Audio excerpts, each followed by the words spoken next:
बिस्मिल्लाहिर्रहमानिर्रहीम। अस्सलाम वालेकुम। क्या हाल दोस्तों, ठीक हो? वालो खैरियत है।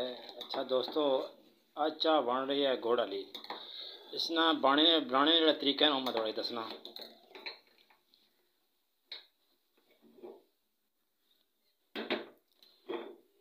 हल्की आंच ते चुल्हा रखना है, दुध विच पाना है, पत्ती सटनी है तो गुड़ सट लेना है। इस तरह लाना रहना है। जिसलै इसमें बालियां हों तो इस तरह इसकी लाई रखना है, इस तरह।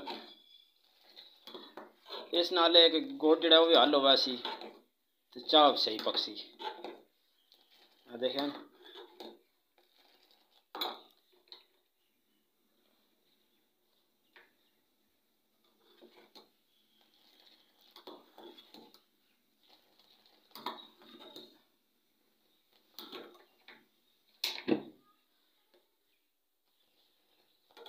तरीकाकार इस तरह जिला हो जाए तो चाह तैयार है। चाह थोड़ी तैयार है।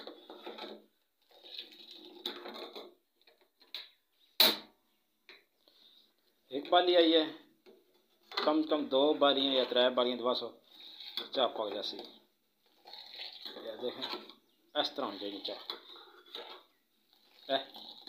माशाल्लाह माशाल्लाह, माई ने दुध नहीं चाह है जनाब, विच गुड़ पे है।